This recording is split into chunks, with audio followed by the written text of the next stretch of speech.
Hey guys, how's it going? Hope you're doing well. My name is Crown, and today I'm going to read you some very interesting stories that I hope that you're gonna love. And now, without further ado, let's go!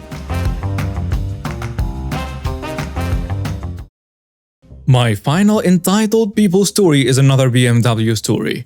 This time it involves a rather popular bar in a major northern UK city. This involved a male Karen, henceforth known as Kevin. It was early in the day and the bar wasn't open until 7 p.m. that evening. I arrived at the bar, my task for the day being to await a scaffold being delivered and erected, and then use the said scaffold to remove some old CCTV cameras and upgrade them to much better ones. I have a full set of keys for the bar, and the bar has its own private car park, which is protected by lock and drop down bollards. They are not automatic or anything fancy like that, so I have to pull up on a street outside, lock my van up, walk over, and drop the bollards. Usually with a mandatory soaking as the pits they are installed in invariably filled up with rainwater. And then finally I pull my van inside.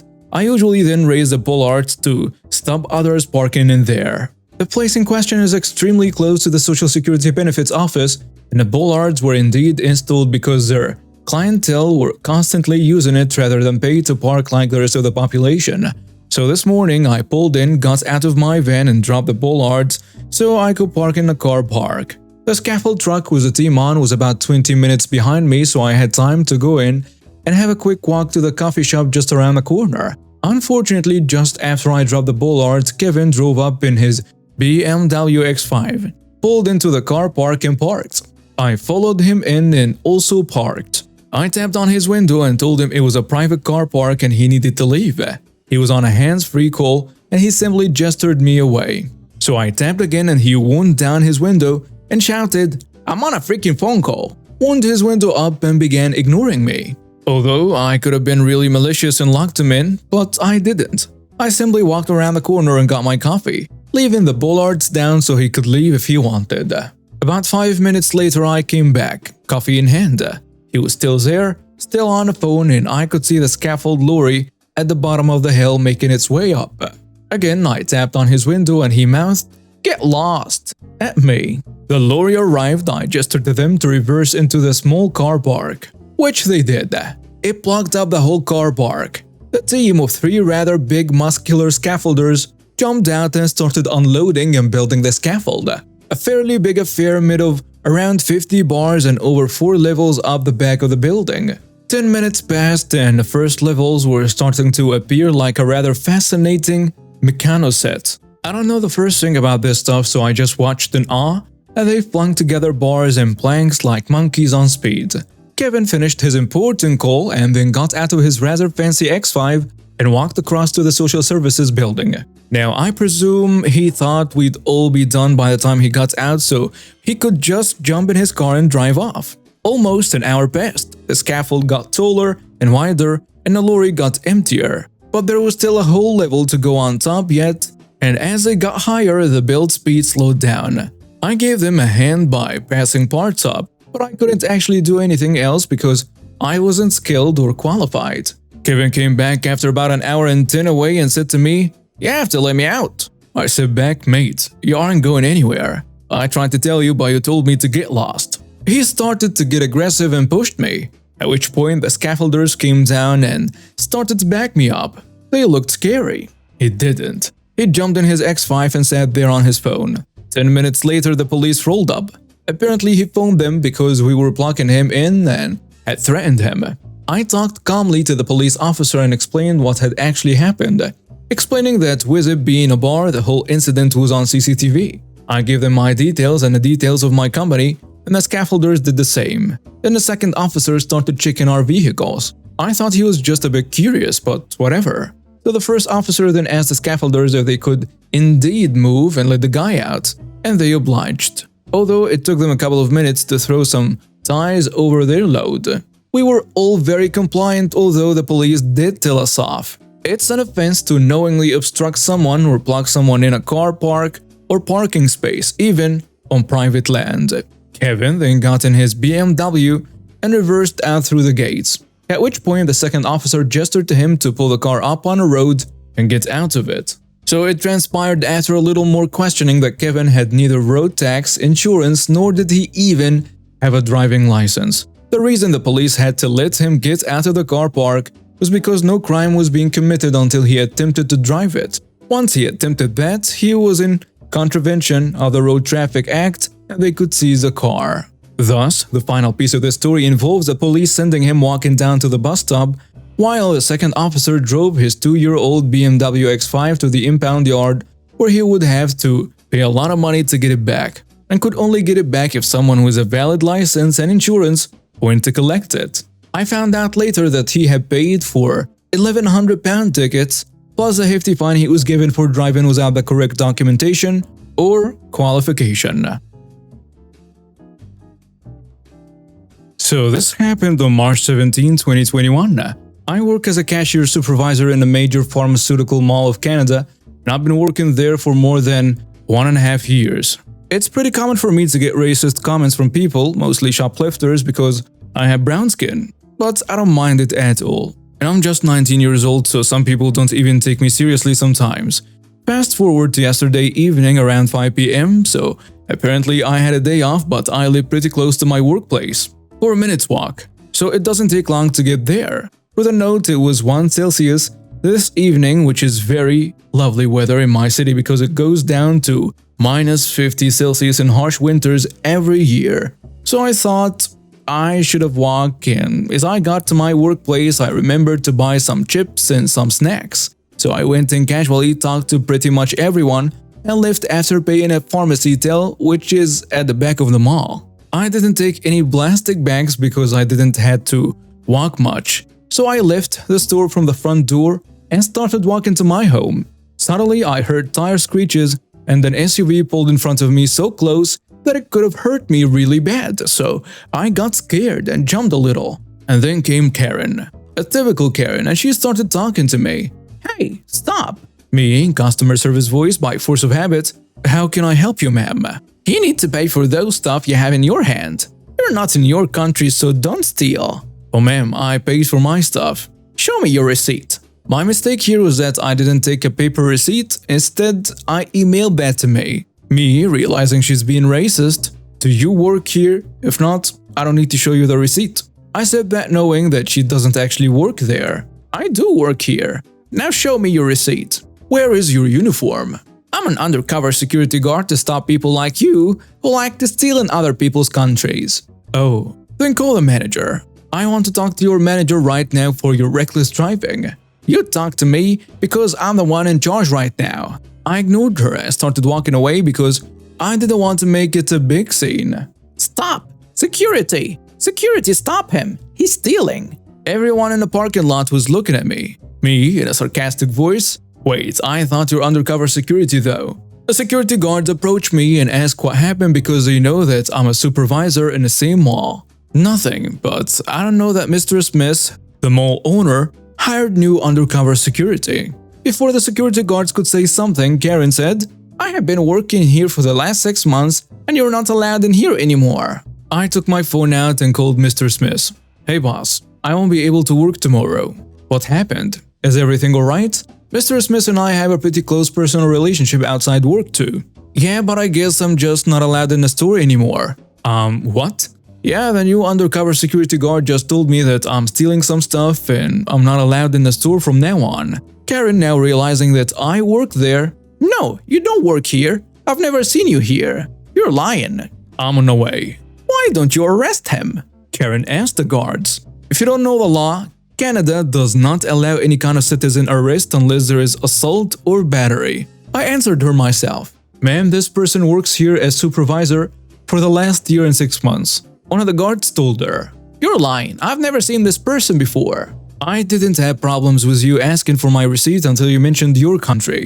I was telling her, but then got interrupted by Mr. Smith when he arrived. "What's going on?" I proceed to tell him everything. "Lady, you're being racist to my employee and I will not tolerate this at all. I know you take all your medications from here, but from this point, you're not allowed in this store. And if you get on private premises of this store, I will get you arrested for trespassing on private property." But I was just asking for his receipt because I thought he was stealing. I wouldn't have any problems if you would have asked for a receipt, but you were being racist to him, and I will not tolerate this at any point. After this, Mr. Smith called her doctor and told the doctor to send her prescription to another pharmacy due to her ban from this pharmacy. Karen was left cussing us all with a red face that I thought would explode at any point of time. I would have shown her the receipt, but I lost my mind when she told me that people like me steal in her country. I treat my family to dinners out and other events fairly often. My sister Charlotte recently moved closer to me and our parents. Before then, I only saw her and my nephew Leo for holidays. I invited Charlotte on a family dinner out and it was an absolute disaster because of Leo. Charlotte called me while she was driving to the restaurant. I could hear Leo yelling in the background. Charlotte asked Leo to wait a few minutes until she was done calling me, and then she would give Leo her phone. She wasn't doing anything to actually discipline Leo. My nephew's behavior was no better inside the restaurant. Leo is 8 and yet he was acting like some kind of 2-year-old. He was jumping up and down the booth, yelling to get Charlotte's attention. He threw bread at another patron's service dog. My dad took away the bread after Leo ignored the first warning, and Leo threw a tantrum. People were staring at us and I would have been too. Leo's behavior was completely unacceptable. While all of this was happening, Charlotte just said things like, "Oh Leo, you can play on my phone now." I wasn't doing anything to actually discipline my nephew. While we were outside leaving and Leo was with his grandparents out of earshot, I told Charlotte that this could never happen again. I told Charlotte that she needs to get Leo under control, and until she does, he's not welcome at any events in public that I host for the family. Charlotte said that I was a horrible person for excluding a child, and to think about how I would have felt as an 8-year-old to know I wasn't welcome at family gatherings. If Charlotte doesn't want to hurt Leo's feelings, then she cannot mention the family events I host or actually do something to discipline Leo. Our parents understandably asked to not get involved in our disagreement. Friends are divided because some are saying that Leo shouldn't even be in restaurants until Charlotte gets him under control, and others claim what I described Leo doing was normal kid behavior. Am I the jerk?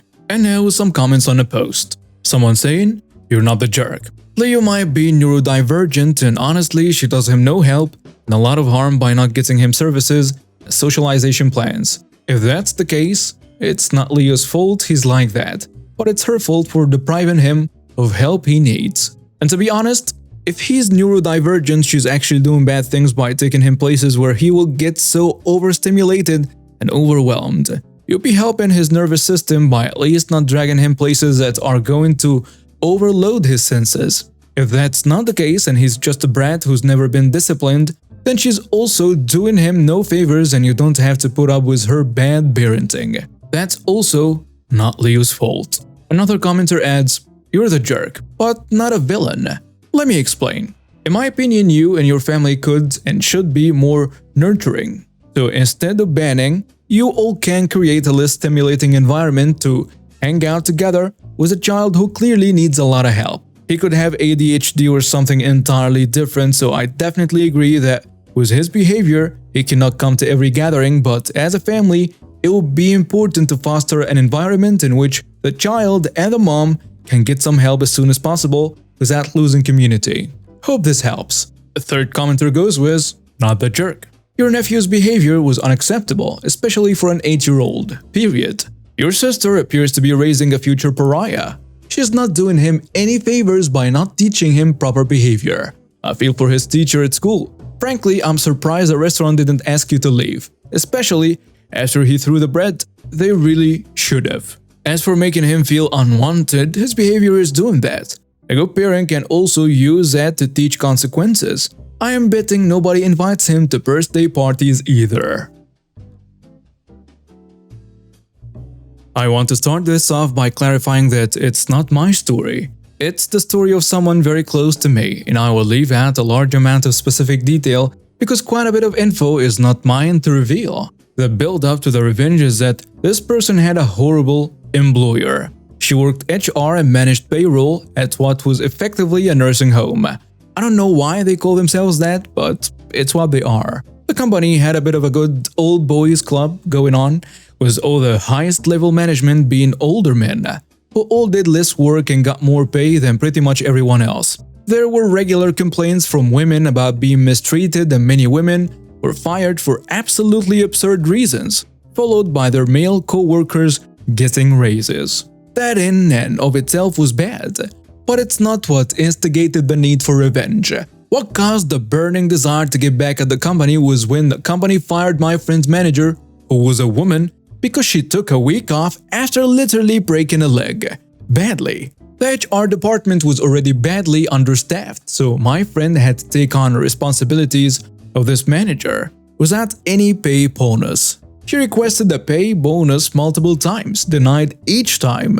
A month or so later, the company hires a new manager to replace the old one, at nearly twice the salary. This new manager is an older man. I'm not entirely sure what this guy actually did during the day, because my friend continued to do all of the managerial tasks, and she knows that for a fact because the guy's account didn't have access to the systems he needed access to, and he never asked for that access. For 6 months, my friend showed this manager issues with their system, including payroll, and explained that she was not only the only employee who knew how to use a payroll system, but she was the only one with access to it.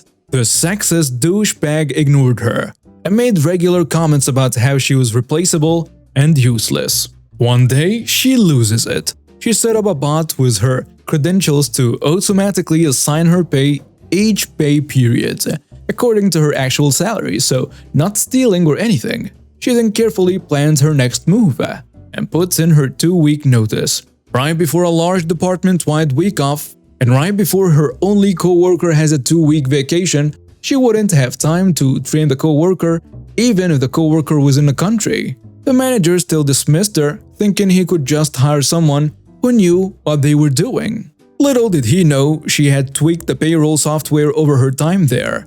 Nothing super awful, but it was very different from what the base software was.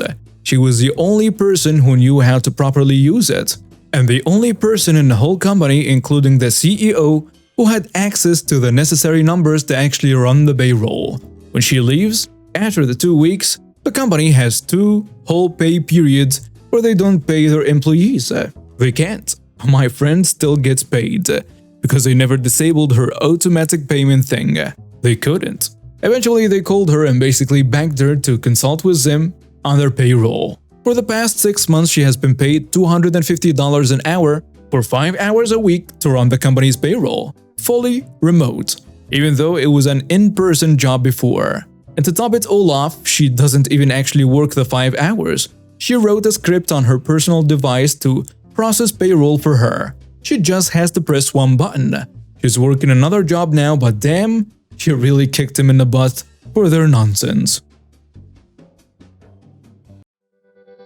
And now we have reached the end of today's stories. Thank you for watching and see you next time.